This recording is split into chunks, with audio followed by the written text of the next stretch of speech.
凤堂，我想问你一件事情。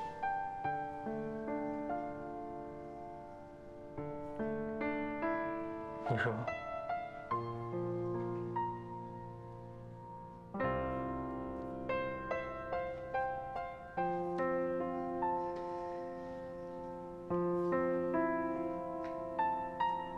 如果不是误会我怀孕了，你还会跟我结婚吗？如果不是你怀孕了，我不会这么早想结婚的事。那既然你知道这是一场误会，那为什么还要跟我结婚呢？你完全可以取消这场婚礼啊！如果你还不想的话，你是不是觉得我对我们的婚礼，还有我们的未来，没有丝毫的期待？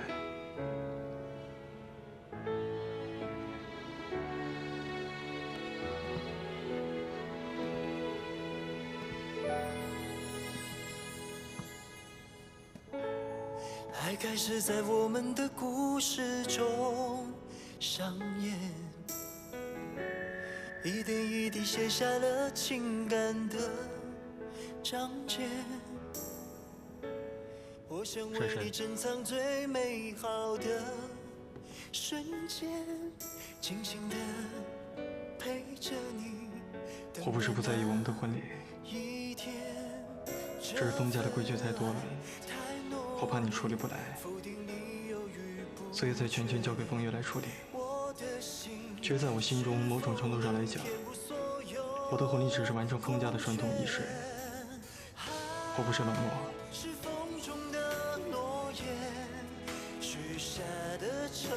只是那些都没有你重要。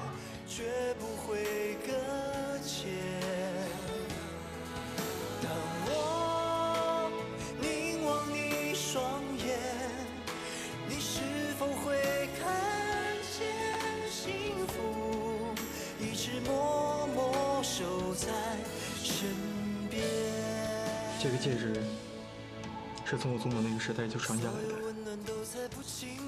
它只传给我们冯家的媳妇儿。这个戒指代表着过去，站在这里的我们代表着现在。如果把它套在你的无名指上，代表的是我们的未来。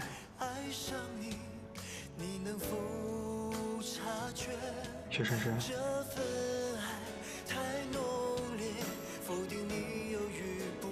你愿意嫁给我吗？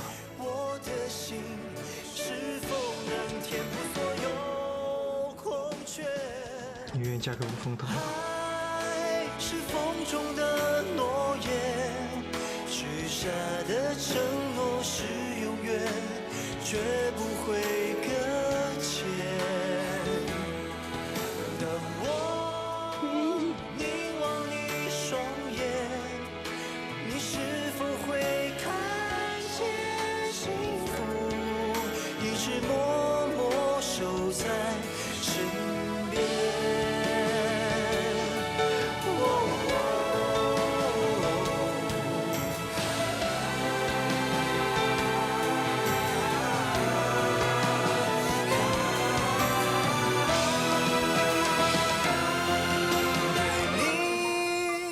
许下了诺言，这份爱没有期限，绝不会搁浅。珊珊，过来，我给你介绍一下，这位是张律师。啊，张律师好。你好。坐吧。哎呀，你看啊，这一眨眼，我在你们家做律师已经10几年了。你都要成家了，你看，要是你爷爷能看到这幸福的时刻，该多高兴啊！过2天就是爷爷的忌日，我会带珊珊去看看爷爷。好。哎，总是大喜事儿。好，不说这个，咱们说正事儿吧。这个婚前的协议呢，包括2个部分，是主协议和赠与协议。那么，风先生跟我说，昨天呢，他已经给你解释过这个主协议的意思，主要就是把你和集团的利益分开。关于这部分，你没有意见吧？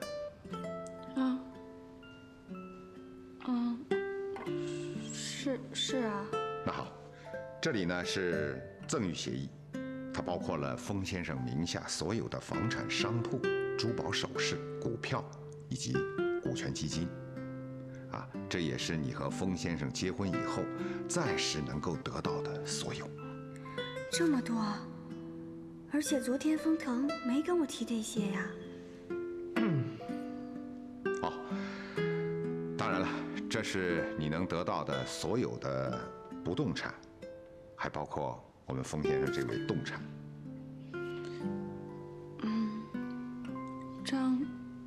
张律师，我记得那个基金和股票算是动产吧？你说的没错，股票和股权基金从传统意义上来讲，应该属于动产。但是，鉴于现在这个特殊情况，跟风先生比起来，他们不就显得像不动产了吗？为什么呀？因为从某种意义上讲，风先生是股票和股权基金的结合，生来就带有货币符号，当然显得流动性就更大了。所以呀，小姑娘，你可要好好经营哦。这些呢，我也只是说个大概，你要仔细看一下。如果有什么问题呢，你来问我。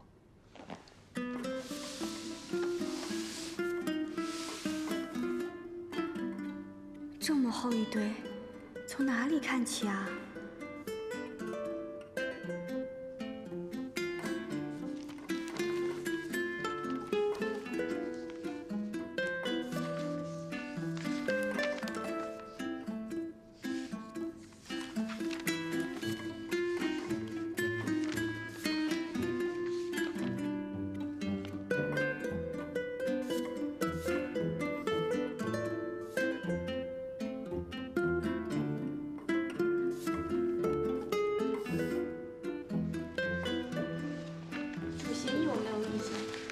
协议，我只签这一张。就一张？这……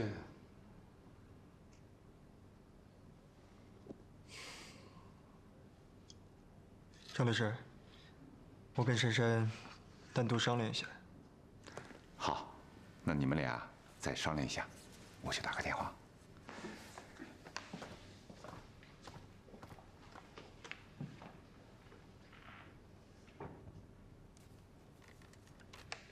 让你签这些，不高兴了？没有，没不高兴。那为什么不签？是觉得有点怪怪的，而且你昨天只跟我说有主协议，没说有其他的。主协议是爷爷在风月结婚的时候拟定的，目的就是为了保证集团在任何的情况下都不受影响。这些赠与是我风腾所有的个人资产。主协议我没有意见。既然主协议保障了集团利益，那我也要保障你的利益。这些赠与就是让你在最坏的情况下，至少还可以拥有这些。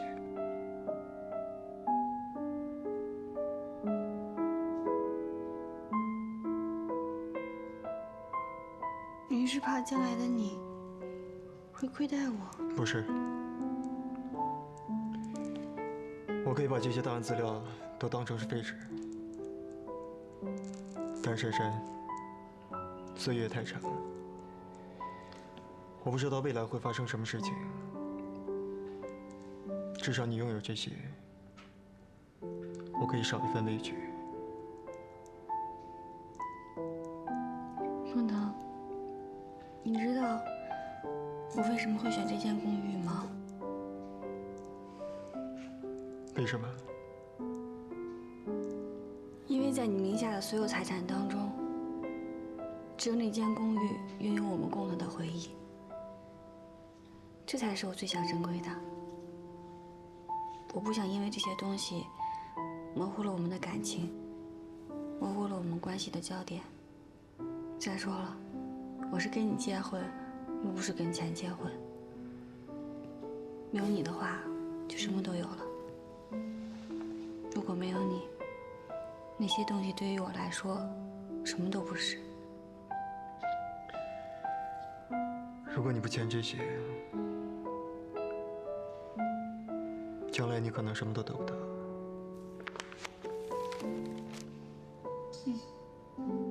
但是你只有我了。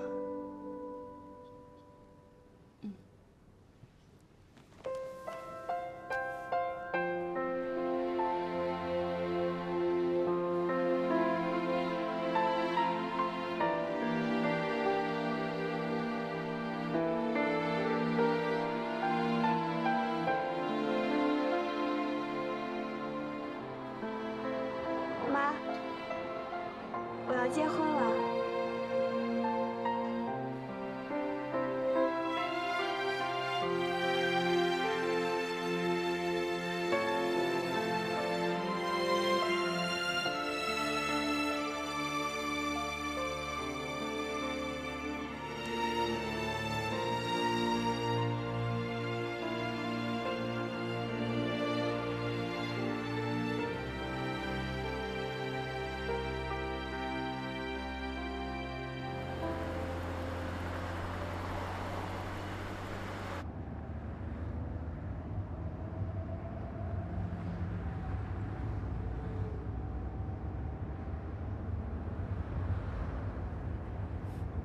等谁电话？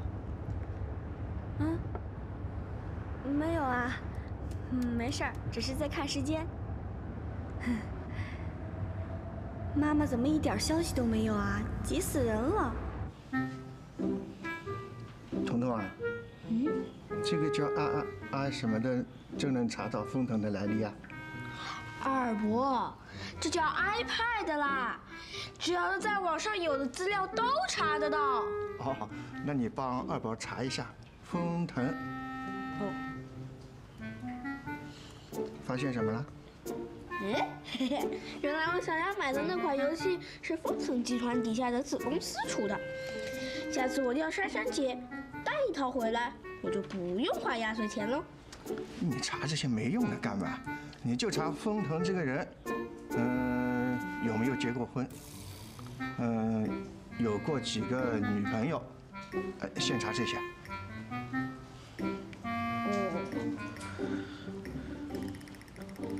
没有，都是一些财经新闻，什么买了哪些公司，股票预计多少钱。二伯，你要知道珊珊姐大老板，你八卦做什么？你真想知道，问珊珊姐不是更清楚啊？让你查个资料这么多废话，我自己来，我自己来。你会吗？我不要，你弄坏了怎么办？不会，你教我们。好，这不是彤彤在帮你查吗？没有就是没有，这不是一件好事吗？难道你还希望珊珊的男朋友一大堆的花边新闻呢？珊珊姐的男朋友是丰腾大老板？不是，我还没同意呢。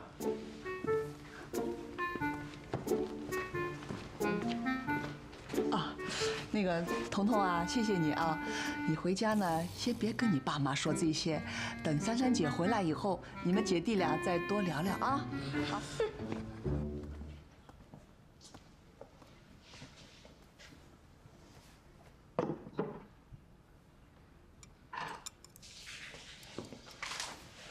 你干嘛？快点吃饭嘛！列叔和郑琪这对冤家啊，终于算和好了。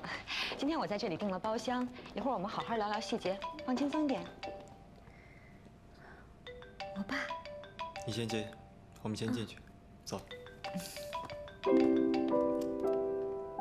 喂，爸。珊珊，爸问你，你真的是跟大老板丰腾在交往？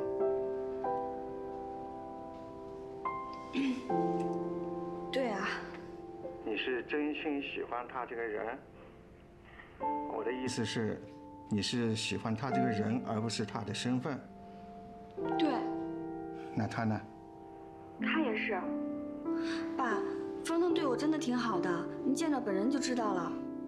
见面？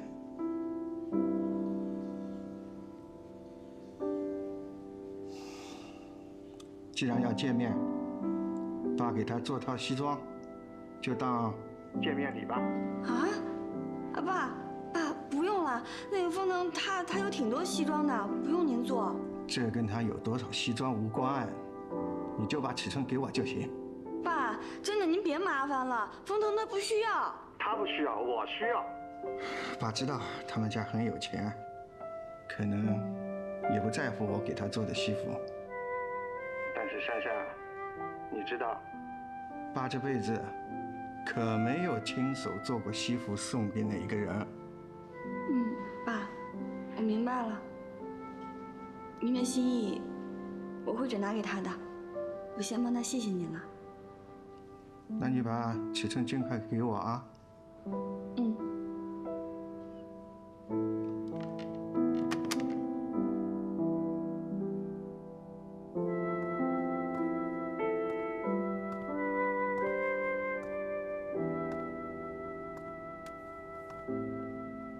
怎么了？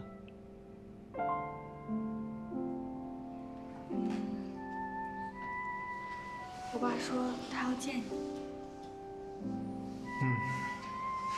我安排一下时间，跟你回去见父母。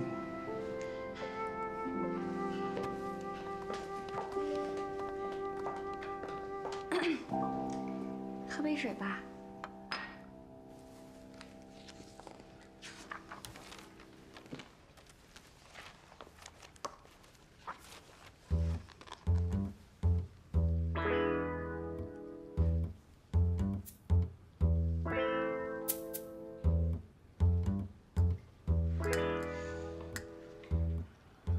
你在看家居啊？哎，这个沙发挺好看的哎。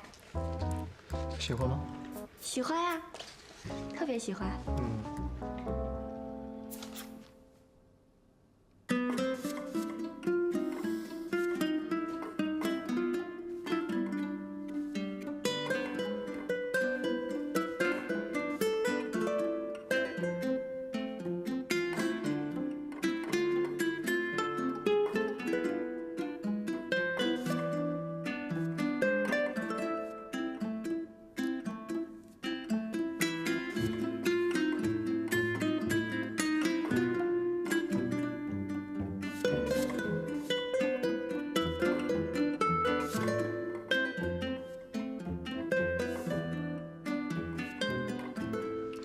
珊珊，今天出去我们的老宅过吧？不行啊，除夕要回家过的。我们结婚以后，也应该不能回家过年了吧？大年初一，我冯友还有延青去你们老家见你爸妈。真要回去见爸妈，不知道爸妈会是什么反应。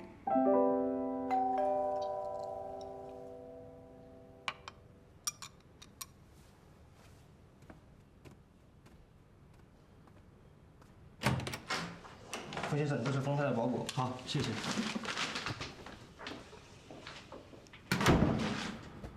丰太太，原来她跟大楼的警卫是这样说的呀。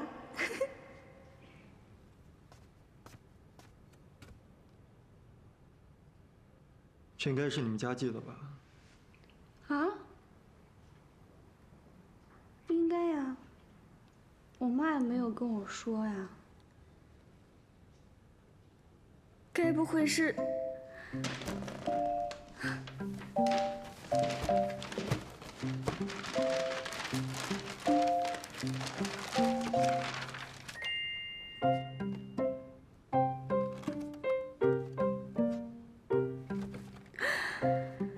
老爸，你这是什么意思啊？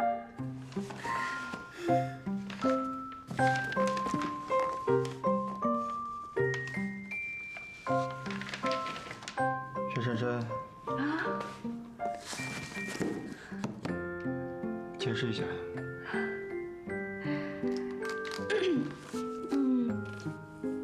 我以前有没有跟你讲过，我老爸是做裁缝的呀？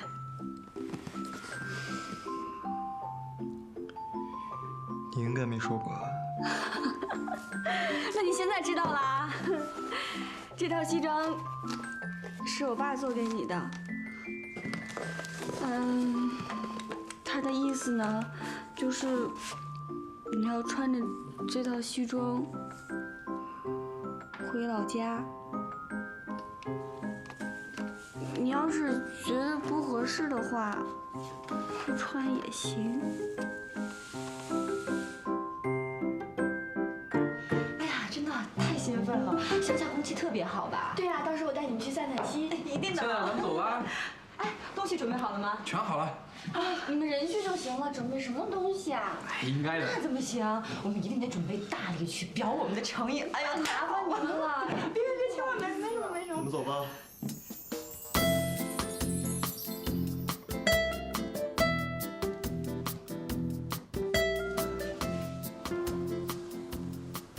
哥，你今天换造型啦？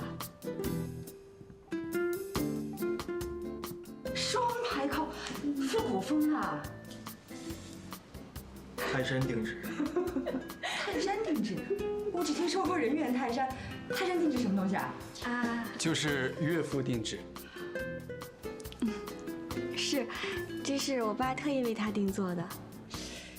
哎呦，帅！哎呀，要是我的婆婆也能给我做条裙子，该多好呀！哎，你别这么说，你要敢穿你婆婆做的裙子，那还真是好养了。你什么意思啊？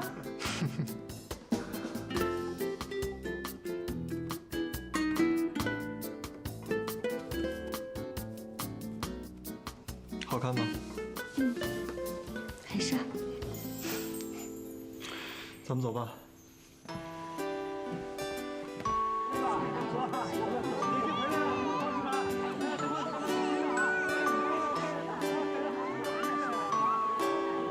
你小的时候就在这里跑来跑去的。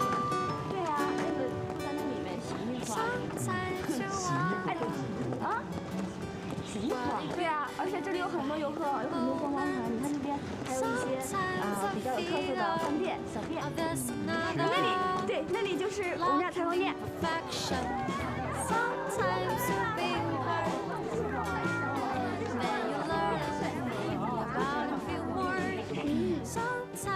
很不错。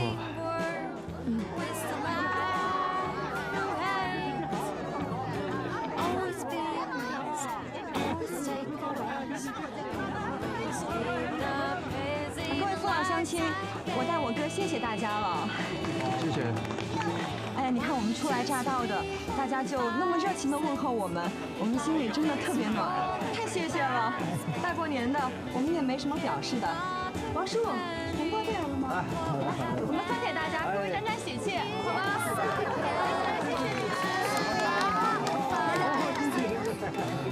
哎呀，真的是太破费了，应该的。没事儿。谢谢你啊。谢什么呀？没想到你们家那么多人啊。二伯父、二伯母，珊珊姐他们到了。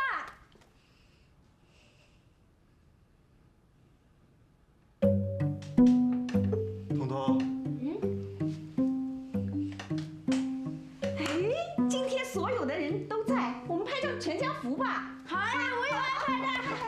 您呐是薛氏的大叔公，就坐在这儿；镇长坐这儿，乡长坐这儿。拍什么全家福啊？我爸还没来呢。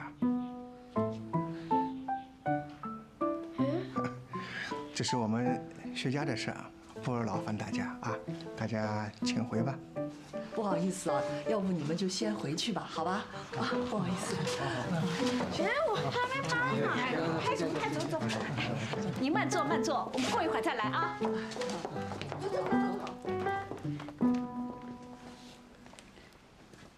我想和风腾单独谈谈。哦，好，那哥我们出去转转。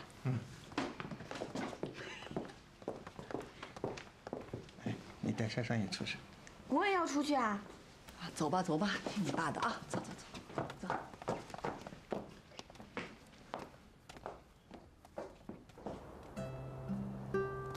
乡亲们都是老实人啊，你看都知道红包里是小钱，不指着这个发财，可是大家愿意图喜庆、图热闹。爷爷就说过，分享呢代表着我们封家还有能力，别人也看得起我们，这是我们的福气。以后珊珊啊，你成为咱们封家媳妇儿了，这些封家的传统家风呢，你也得多学着点儿。其实我也觉得特别不好意思。我爸他很低调，他不太喜欢有钱人。看出来了，所以呢，我觉得你应该跟你爸多说说我们家。我们家也是书香世家，也是懂得人情世故的嘛。啊，对哦，我怎么就忘了？不过封家显性代表就是财富，说太多也太欲盖弥彰了吧？不过珊珊这事儿啊，根本就不用你操心，你还担什么心呢？你爸那边完全由大哥搞定啊，是吧？来到你们这儿真舒服，天气又好，空气又清新，该烦恼的让我哥烦恼去吧。今天你就当我和延青的导游，带我们好好逛逛，好不好？好，走，带你们去逛逛。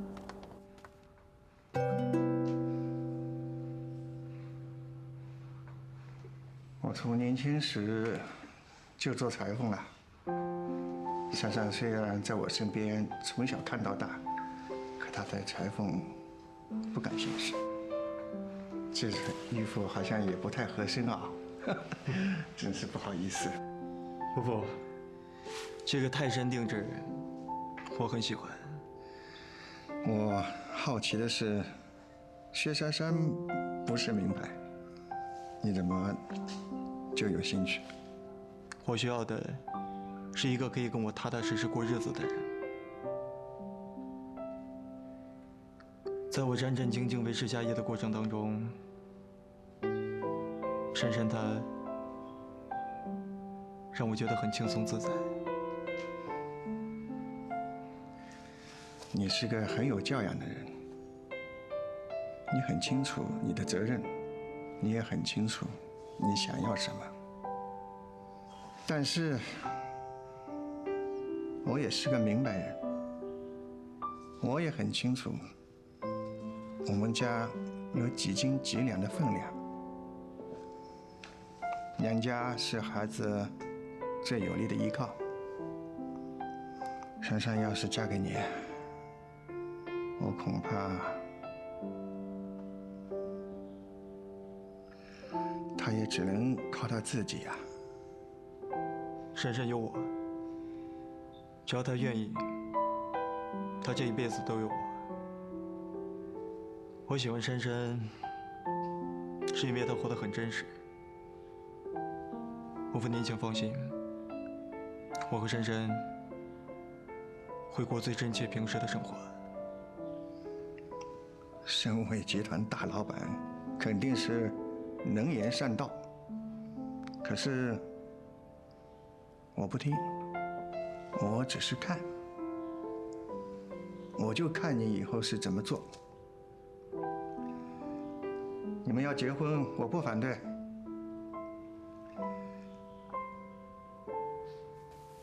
但是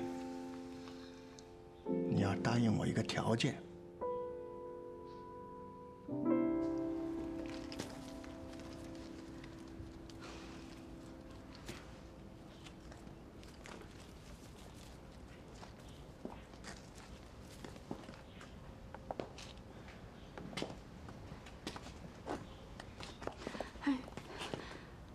文腾，你还好吗？我怎么了？怕你爸把我钉在工作台上，刑讯逼供嘛。我是有想过这个画面。不过刚才见岳父大人确实有点紧张。但是薛珊珊，你是在质疑我的谈判能力吗？所以，我爸他答应了。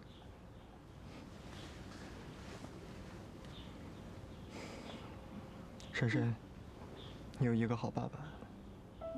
他没有为难你吗？有啊。啊？你爸他跟我聊了那么长时间，饿死我了。哎呀，这个时候你还想着吃饭呀？你先跟我说说，我赶紧打电话。爸，这是丰腾他们自家农场种的蔬菜，是有机蔬菜，很营养的。吃了吧？多吃点。啊，好。你看啊，我们珊珊就是要快嫁做人妇了。你看厨艺很好了吧？这个事情，这个火锅你看，不错不错。那当然了，不过丰家有自己的大厨哦，不用我下厨。那你嫁了人也不做饭啊？哎呦，这有什么了？不是说了吗？家里有厨师的吗？珊珊嫁过去不用伺候公婆，不用做饭做家务，哎，这是享福哎，这样你还不满意啊？丰腾说了，你们两个结婚是要做踏实生活的。什么叫生活啊？生活就是柴米油盐。你这些都不做，你要为老公做什么？爸，您放心吧，我会努力的，我一定会做一个好媳妇儿的，相信我。哎呀，好了好了好了，说起女儿来比我更婆婆妈妈的。这可是珊珊出嫁前最后一次在家过年了。妈，你别这么想，我每年过年都会回家的呀，啊，别瞎想啦，珊珊，结婚以后你还去上班吗？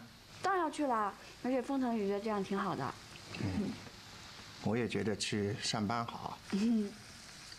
你们3年不生孩子，有个工作也不会太无聊，也算是有个寄托吧。哎，你可千万不学那些阔太太，整天就想着做美容。不是，爸，您刚才说什么？3年之内不能生孩子？是啊，我跟丰腾说过了呀，这是我让你们结婚提出的条件。爸，你怎么会开这种条件呀？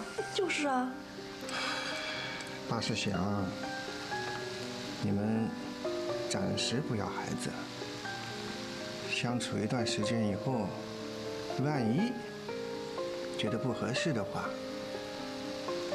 也不至于耽误你嘛。爸，您是怕我们结婚之后，如果1、2年之内不要孩子的话，就没有牵绊，就没必要牵扯不清，是吧？这老头子，女儿出嫁前想这些，也太触霉头了吧？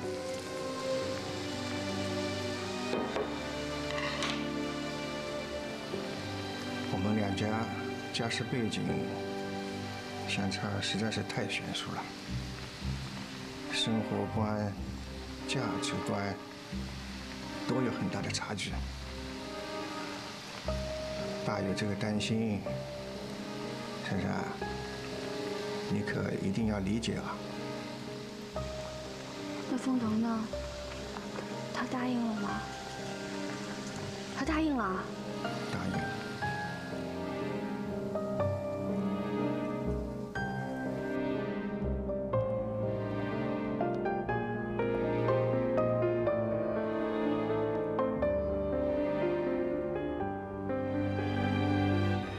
爸开出这条件，其实我不难理解，但是丰腾答应了，为什么？之前丰腾也一直跟我强调不急着生孩子，难道跟爸想的是一样的？怕我们其实相处不来，也许到最后会分开。刚结婚的2个人，本来就应该过一段2人世界，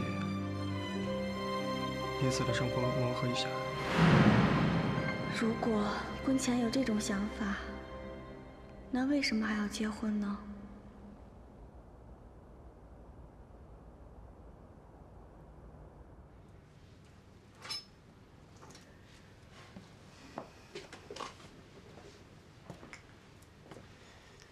这么晚过来，是不是不习惯一个人睡啊？你为什么答应我爸3年之内不生孩子？因为这是你爸答应结婚的唯一条件，也不是什么难事。那你知道我爸为什么开这个条件吗？怕我们的婚姻不和，要离婚。所以，你是认同我爸的观点，才答应的吗？我记得我之前跟你说过，两个人结婚了以后，要过一段爱人的生活。更何况你还太小了。既然我和你爸的目标是一样的，那又有什么区别呢？过二人世界是什么意思呀？是说两人如果相处不来，就散吗？既然是这样，那你为什么不确定好再跟我结婚？薛珊珊，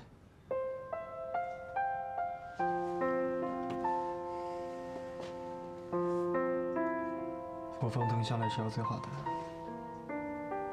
虽然我谈过几段感情，但是你是我要结婚的。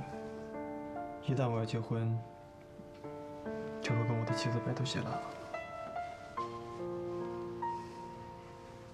但是你不一样，我是你的初恋。一旦你选择了我，将别无选择。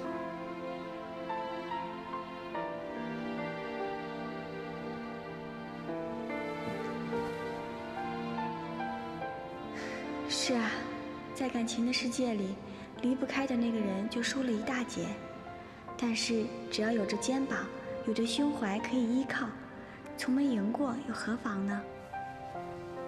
哎呀，我刚才看到柳柳，也不知道她怎么了。大过年的，不又跟大伯母吵架了吧？放心吧，这样的状况马上就会改变。哎，风腾，我有没有跟你说过，你穿这件西装是你最帅的时候啊？是吗？那我们结婚的时候，我就穿这个。哎呀，不行不行不行，你还可以更帅的。这个就更帅是什么样子？就是特别帅。珊珊，你小的时候就在这个地方长大的？对呀，我小的时候经常在墙上刻字的。你看。说你小的时候就够坏的。我还挺乖的，其实。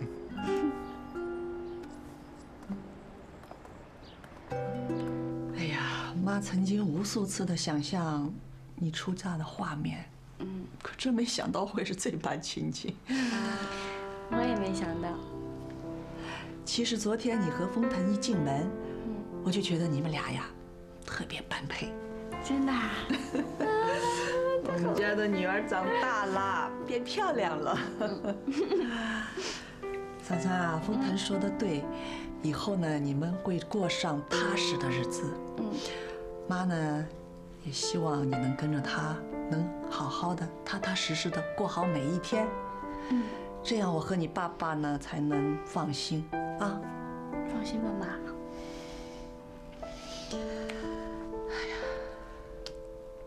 说话可要算话啊！说好每年回来看我们的。当然会了，我还会好好工作，然后赚钱养你们。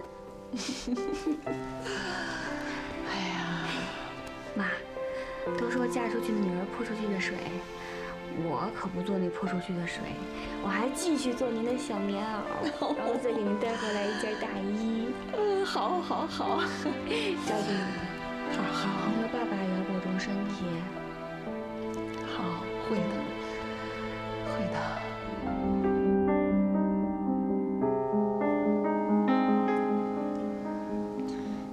尤承浩把封家的投资的那1000万全都给盗领走了，现在人也找不到了。珊珊，一定跟风腾说说，封家那么有钱，可不可以等我们找到尤承浩再说？千万别让我们先背上这1000万啊！妈，我都说了，这是我一个人的事儿，跟珊珊没有关系。怎么会没有关系呢？话不能这样说呀！你借的是风腾的钱，风腾都要娶珊珊了，那就是珊珊的钱，妈妈只有拜托他呀。妈，您别再说了，我本来就是这个事情的负责人，我就应该担当责任的。这个钱我自己会还清楚的。你怎么还啊？妈妈把你拉扯到这么大容易吗？你居然欠了那么多钱，我们就是8辈子不吃不喝也不一定还得清啊！珊珊，你知道从小大伯我最疼你，对不对？你帮我们啊！你要是不帮我，哎呀，我死了算了！大伯伯，你去。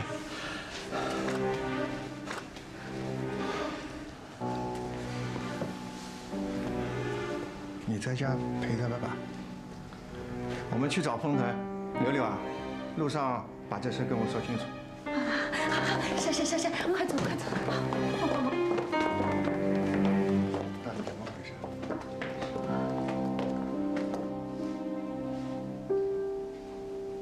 对不起，我不能把珊珊嫁给你。什么？不嫁了？哎，大弟，不是讲这个的，我是让你来求情的。你闭嘴！既然我已经知道了这件事情，我就不能装作什么都不知道似的，还把珊珊嫁给你。现在，我以薛家家长的身份向你承诺，这1000万，我一定会还你。哎呀，伯父，1000万就当我们丰家的投资，投资跟结婚不能混为一谈。我们不要珊珊还，我们也不会要薛家还的。不行，这钱必须得还，这婚礼也必须得取消。我们珊珊不能在欠债的情况下嫁到你们丰家。我薛某人这辈子也绝不占人便宜。哎呀，都要结婚了，一家人不说两家话啊，没什么欠钱还钱的。凤小姐，请你明白，我们薛家是嫁女儿，不是卖女儿。这个婚礼，我绝不会同意的。封腾，你别听我叔说的，这个案子的负责人是我没有管好尤承浩才把钱卷走的，而且我其实是薛家抱来的孩子，跟薛家根本就没有血缘关系，所以这件事情跟珊珊没有关系，跟你们的婚礼也没有关系。哎呦，你说什么傻话呀？这1000万你拿什么还呀？哎呦，你这辈子都会毁了，你知不知道啊？这是1000万，你少说几句可以吗你？哎，怎么还？怎么还？你别还了！怎么会？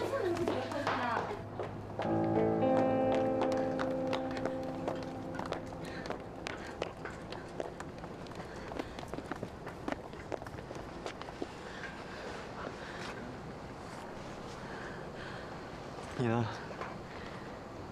还想不想跟我结婚？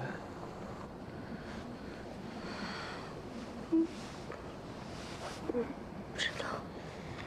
薛深深，结婚的意义是什么？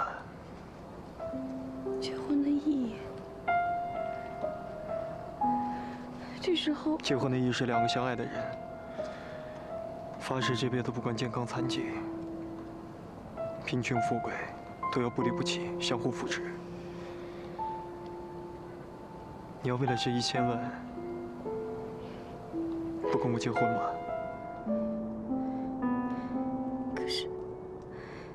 可是这1000万，柳柳也是为了家人，你也是因为我才相信柳柳的，我也不知道我应该怎么办。如果我们结婚了，我们就是一家人。你们家发生了任何问题，都是要我们共同面对的，而不是像你爸刚刚所说的，是你们家欠我们家的。薛深深，你现在因为这1000万就承受不住了，那我想问你，如果以后丰腾欠了几百个亿，整个集团都倒闭了，到那个时候我承受不住了，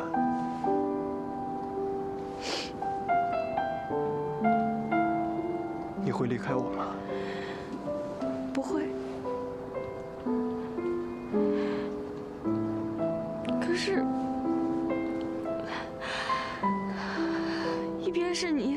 一边是我爸，我也得为我爸着想啊。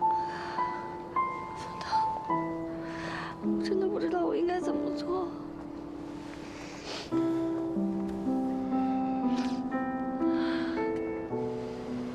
看着我，你现在又足够坚定。相信我，我们可以先不谈婚礼的事情，但是我们一定要结婚。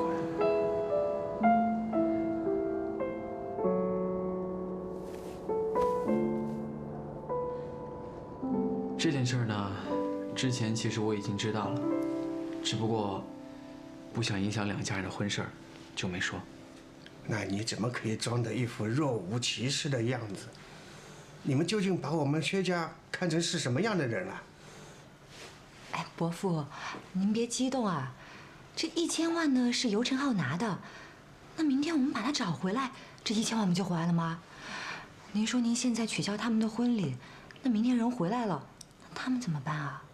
那要是找不到尤承浩这个人呢？人海茫茫，他要躲起来，你怎么可能找得到他？伯父，您别紧张，我们呢已经报了警，这不大过年的吗？我们想回到上海之后啊，马上处理这个事儿。总之，这个事交给我解决，好吗？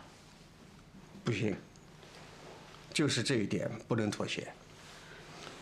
如果真的找不到尤承浩的话，这1000万，我们薛家会来承担的。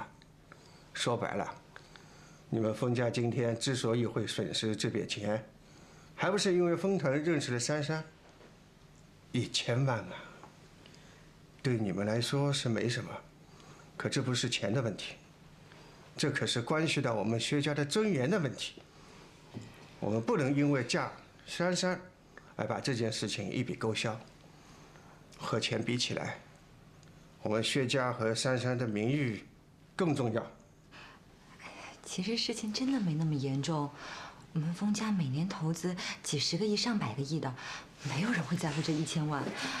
我怎么听起来觉得你是在拿钱压人？这婚礼难道就不能取消了吗？珊珊是我的女儿，我就做不了这个主。我真的没有拿钱压您的意思，一点儿都没有的，真的。好了，都冷静一下啊！伯父，就算是要还钱，你看现在天这么晚了，等到明天早上起来再说吧，好吗？我们已经知道你们家的意思了，我们再好好商量一下，好不好？二叔，对不起。回家。我说大姐，你大脑进水了，你这都不问我们这个，你干嘛还往你身上揽啊？真气死我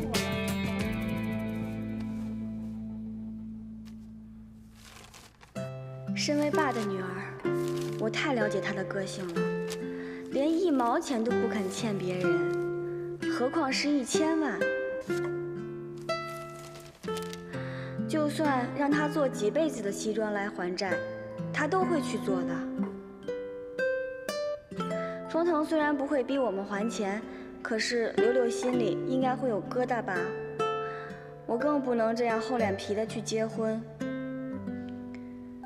唉，封腾当时想给柳柳一个机会，大概也没想到连我们自己都深陷泥沼吧。现在该怎么办啊？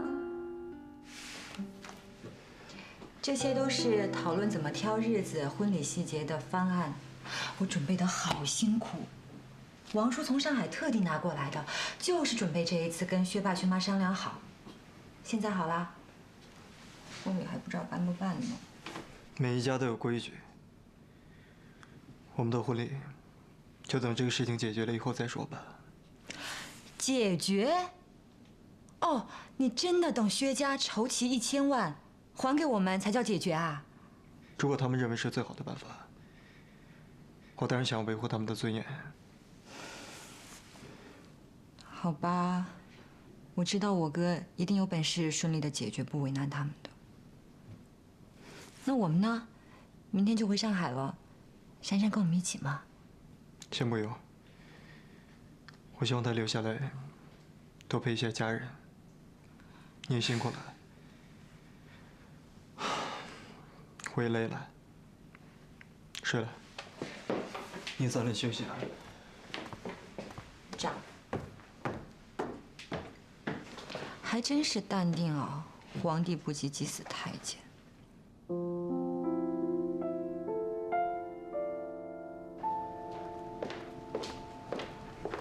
傅小姐，你们特意从上海来这一趟，我们招待不周，还搞出这些事儿，我都没脸过来跟你们告别了。伯母，您千万别那么说。伯父也是担心珊珊的名声，所以才会那么生气，我们都可以理解。说实在的，如果真的为了1000万，我们封家就不认珊珊这个媳妇儿，那岂不是给我们封家留下骂名吗？所以呢，伯父那边还请您多多替我们美言几句啊。傅小姐，我谢谢你的大人大量。老头子有他自己的想法，我们彼此谅解了啊。伯母，这事儿你就别担心了，等这事儿解决之后啊，我们再来拜访您。哎，好。是的呀，珊珊还是要跟我哥结婚的呀，对吧？是啊。风腾呢？在楼上，收拾呢。那我带我妈上去跟她打个招呼吧。哎，好。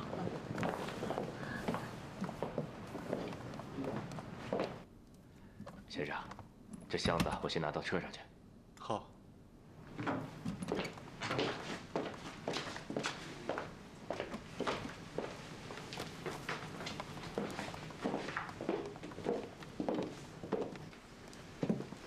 风腾，伯母，那我们就先回上海了。好，好，好，那路上小心啊。您注意身体。哎，这个你忘了拿了吧？哎呀，来来来，哎呀，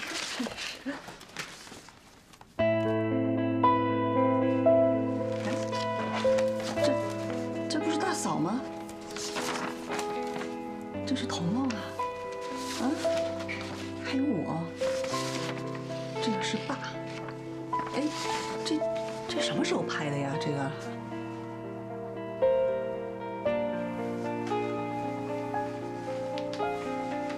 你私底下调查我的家人，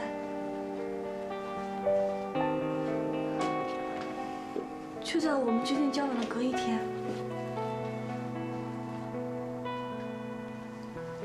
对。哥，怎么还不下来啊？像我之前我都跟你说过我有哪些家人了，你是不相信我吗？所以才暗中调查我。既然你那么不信任我，为什么还要决定跟我交往？珊珊，不是这样的，你不要怪我哥，都是我找人调查你的。即使风雨不找人调查，结婚前我也会这么做。珊珊，你千万别往心里去啊！其实呢，这是封家人了解你们家一个比较特殊的方式。你看，你们老家这么远，那风月呢找人拍点照片，了解一下你的家人，千万别生气啊！所以你们都记住了，满意了，同意跟我结婚了是吗？我是不是应该很开心啊？好好过年。我们先不讨论结婚的事，以后也用不着讨论了。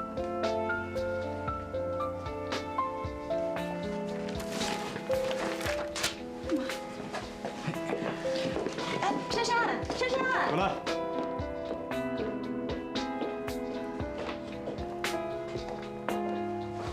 对不起啊，哥，太不小心了，我这就去给薛家人道歉。不用了，我们回上海。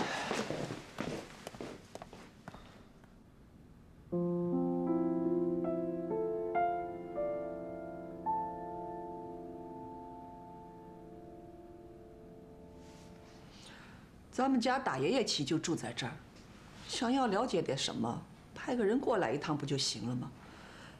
弄得结婚前还要被调查一番，搞得我们像黑户似的，至于吗？这些有钱人做起事儿来，从不考虑别人的感受，真是冷血无情。这种事情有什么好生气的？我要有几个亿的身价，我也会这么做。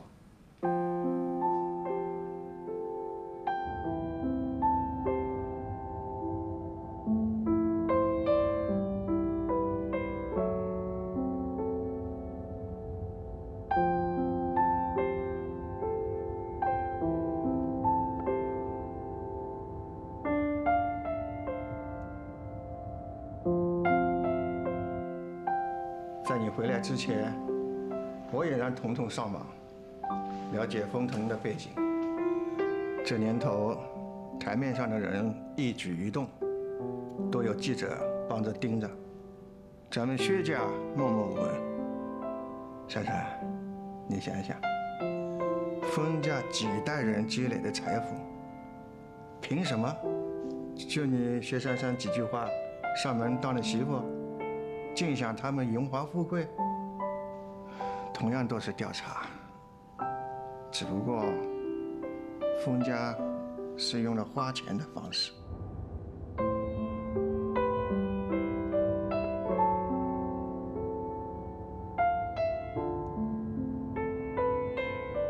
如果你觉得受不了、不开心，正好趁现在想清楚，还有个退路。现在的重点也不在这里，我看有成浩是找不到这个人了。我们一家人都要做好节衣缩食的准备。珊珊，事到如今，你要不要辞职？干脆不去上海了，留在老家。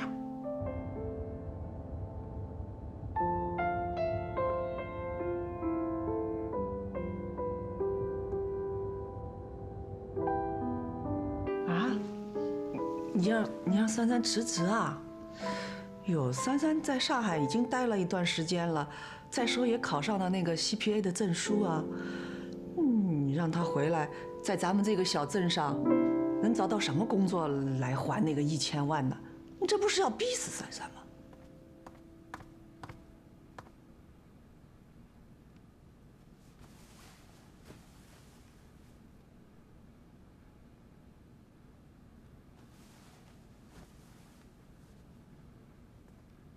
对不起，伯父。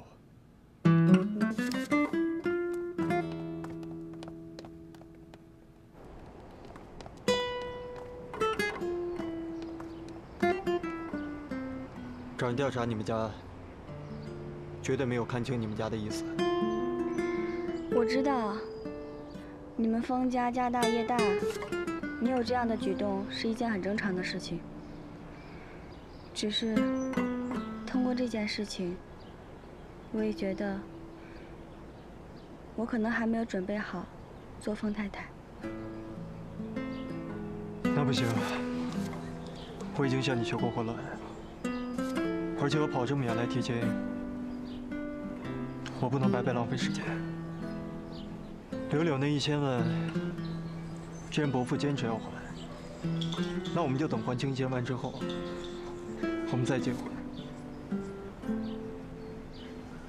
柳柳说，刘成浩的爸爸也有投资500万，当然现在也没有人要回去，只是我们也没有办法拿出更多的钱还给你们。不过扣掉之前一些运作成本，我们至少还有350万。所以，我不建议你们把350万变成1000万之后再还给我。你觉得我可以做到吗？我一直很相信你。好，你放心，我们薛家一定会还你1000万的。还清了1000万，你要马上嫁给我。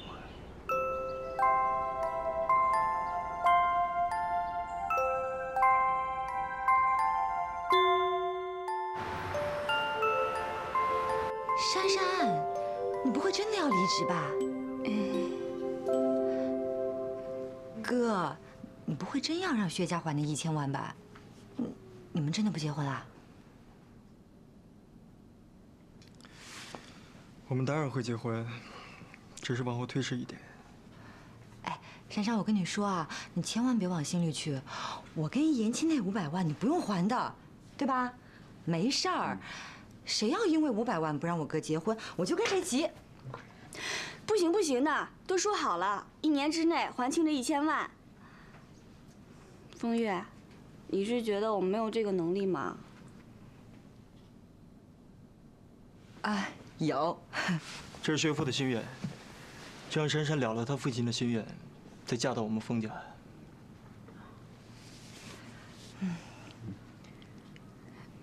那个，丽树，你们婚礼准备的怎么样啦？准备的挺好的。我们决定回美国办正式的婚礼。昨天我也跟风月商量过了，我们在老宅办订婚，然后就直接飞美国。哎呀，我说你们真是折腾人啊！雷声大雨点小的，一开始把我忙得团团转，现在倒好了，我什么都不用做了。哎呀，太开心了。虽然只是订婚啊，但是不能马虎。我和风月会风风光光的把你嫁出风家老宅。谢谢。没有了那些资本，这个项目也很难再进行下去了。如果大老板还有兴趣的话，我愿意无偿将这些资料都给公司。这个企划案很好啊，其实可以卖很多钱。不如我们聊聊。那就把剩下的那350万当做我卖企划案的钱，做我的创业基金吧。成交。不过作为债主，我想要知道你做什么生意。珠宝。珠宝？我大学室友的父亲在云南经营一所玉矿。虽然我一直没有钱，但是这4年里面，我聊着也就聊出兴趣来了。我还有一位学长在日本的珍珠企业工作。说老实话，我对宝石业的了解是要多于科技业的。柳柳，过去怎么都没听你说过呀？其实我一直都有在存钱，本来是计划从一个小小的银质工艺工作室开始做的，但是现在既然有这么大笔负债，我就得改变计划，不能再那样干了。现在，我想要创立一个属于中国的时尚珠宝品牌。柳柳一向很有生意头脑的，我知道有一天他的能力终究会发光发亮，却没想过是在这样的情况之下。那么我的条件是在你们没有还完钱之前，这个公司要隶属于丰腾旗下，为了方便掌管你们的账务。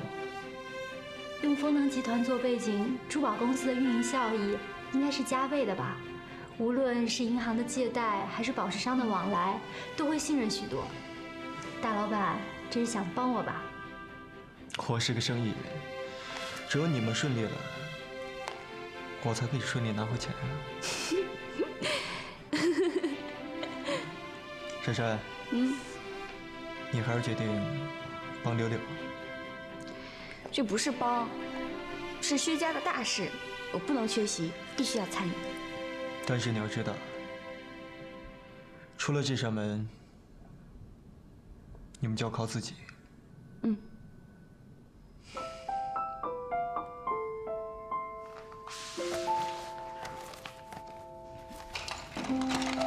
珊珊，大老板趁过年的时候去你家提亲了吧？你们就结婚啦？珊珊啊，看在我们是同一间办公室的份上，以后喝喜酒的时候，我们要坐得稍微靠前一点点哦。恭喜你了，以后得改口叫你丰夫人了。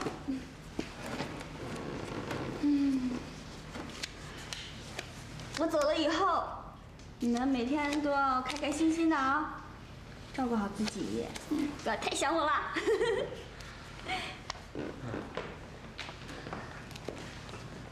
科长，这段时间谢谢你的照顾。啊，我也要谢谢你，这段时间尽心尽力。虽然我觉得你这样离职，觉得很可惜，但是再想想呢，也就是换个位置，继续协助大老板。珊珊，恭喜你！谢谢科长。如果新的员工来的话，我每天都会拨出时间来交接的。好。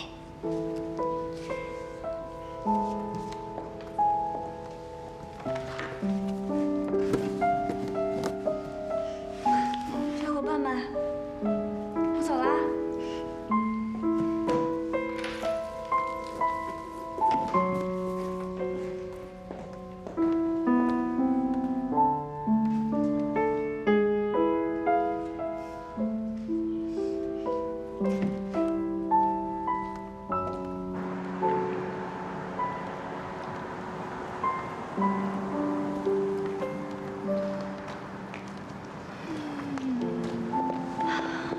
珊珊，我真的很对不起你。要不是因为我，你不用离开公司，也会顺利跟封腾结婚的。有什么好对不起的？说起来，我应该感谢你才对呢。感谢我？我想过了，就算我将来跟封腾结婚了，我也只是封腾集团里那个小小的财务助理。然后年复一年的等待的升职加薪，做一个大公司里的小螺丝钉。但是现在因为你的关系，我可以出来创业了，也许也算是一半的大老板了吧。那当然啦，从今天起，我们俩就是不分你我的薛老板了。我觉得我又往大 boss 的世界里跨进了一大步。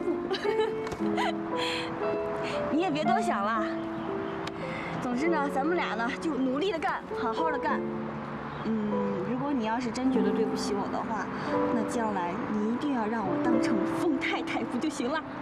我们一定行的。好，那1年之后，你就是封太太，我就是薛大老板。薛大老板，我们出发，出发！这里啊，都是我们整理出来的最优秀的店面。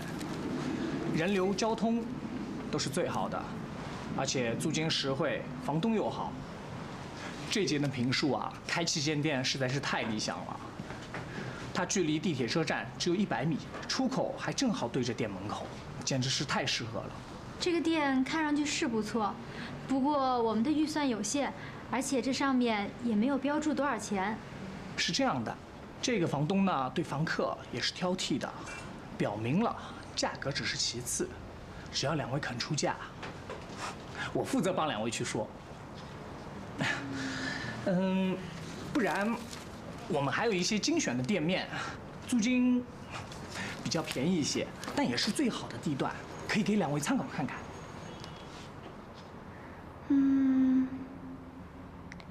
奇怪了，我怎么看这些店面都觉得眼熟呢？这些不都是封腾的房产吗？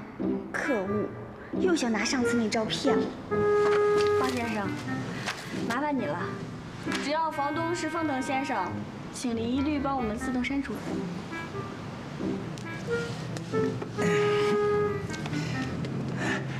其实封先生的房产也没什么不好的，是吧？全都是高档次的黄金店面啊，保管赚钱的。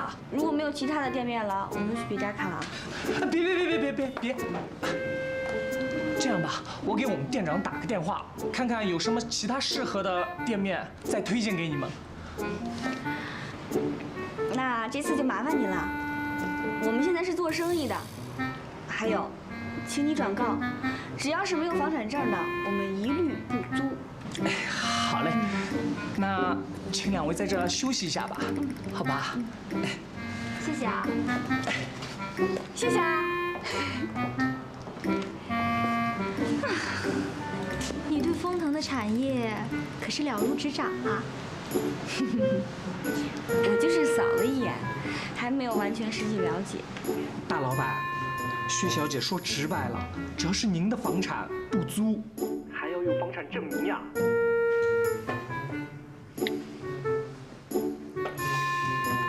我们家胖婶变聪明了，